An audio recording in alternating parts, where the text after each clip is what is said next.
This one is for the gut. Why not talk about an apple cider vinegar recipe for the gut? So let's make this quick and easy. I've got between 10 and 12 ounces of room temperature water. You wanna make sure it's room temp. And you're gonna have this like first thing in the morning, but the realistic thing is, the nice thing is, you don't have to have this first thing in the morning. You could have it with a meal. You could also have it in between meals if you really wanted to. No real set time. I just think in the morning when you're kind of like gastric juices are not totally flowing and you're able to get a little bit more of an effect, just seems to work better. Okay, so as always, we start with the star of the show, which is apple cider vinegar. Okay, in this case, to 2 tablespoons. Just kind of eyeball it a little bit. If you get a little bit extra, it's not a big deal. So apple cider vinegar in a lot of ways is just universal. Well, acetic acid in and of itself is tremendous for the gut. And if you're using good quality apple cider vinegar, you're gonna get some of the actual, what's called the mother, which can help you out with the gut as well. But believe it or not, the apple cider vinegar is only the catalyst. We have some other compounds here that we wanna add. So the next one is a tablespoon or a little bit of matcha tea powder. Now, the reason that I'm using matcha in this case is because green tea, there was an interesting study that was published in the journal Nutrition that showed that green tea can help stop what is called the atrophy of the villi. Okay, the villi is the little like finger-like things. They're like inside your gut. You have little fingers that are in your small intestine, and that creates more surface area for you to absorb nutrients, because otherwise it would just be one wall to absorb nutrients. But if you have the villi, you have lots more surface area for particles to touch and to absorb nutrients. Well, when you fast or when you're stressed, you can have this atrophy of the villi. You can actually have it where it shrinks or sometimes even gets old and can kind of break. Well, that study that was published in the journal Nutrition showed that a little bit of green tea can actually preserve that and help prevent that a little bit more. So kind of cool. So you can use whatever green tea you want. I just like using matcha because it just mixes easier. Otherwise, you'd have to steep some green tea and you'd have to do that. Okay, now you can always add a little bit of sweetener or anything like that if you needed to make it taste a little bit better. Okay, the next piece is a really interesting piece. Okay, this is called Koso. I don't know if you've ever heard of Koso before, but Koso is a fermented Japanese beverage that is probably one of the most powerful prebiotic fermented beverages that you can have.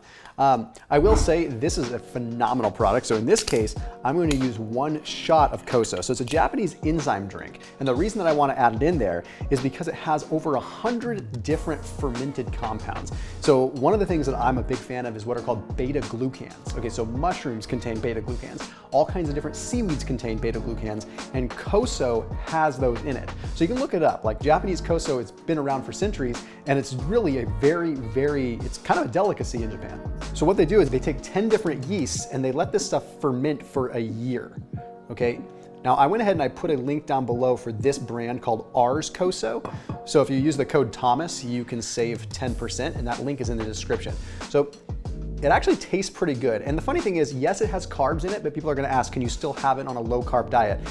Because they're so fermented, you're very unlikely to see much of a blood sugar spike with this. But again, test it out. You can always use a small amount if you want to test it out.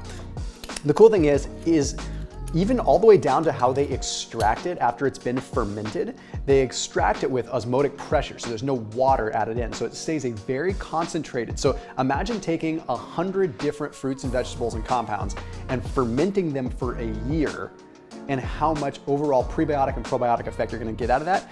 And it just tastes delicious. So in this case, you don't need to add sweetener because you're gonna get a nice sweetness with it. Again, using that link down below, you can check out Ars Koso and get 10% off using code Thomas. Okay, they're a big supporter of this channel. I've done content with them before. So thank you, Ars Koso, for the continued support as well. So next thing that we need to add into this mix is going to be 1 scoop, in this case, I'm gonna do just a tablespoon or 2 of unflavored collagen. Why are we doing that? Now, the reason I have collagen in here is because I want support for the gut mucosal layer. When it comes down to gut health, one of the things you have to pay most attention to is the gut barrier.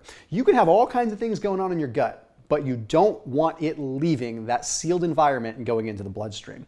And that leads me into the last weird thing. Okay, why is this weird? What do I have here? I have ghee. Why would I put ghee oil in this? Well, it's optional. You could drink this just as it is right now. That is so delicious. I'm serious. Like when it has the Koso in it, it's so sweet as is. It tastes so good. But ghee is one of the best gut health fats that you can consume. You might be thinking it's an animal product. Like, how is that possible? Is it because ghee contains butyric acid, butyrate, which is a short chain fatty acid. When we are trying to improve our gut, the main goal is we're trying to adjust the gut microbiome so that we produce more short chain fatty acids.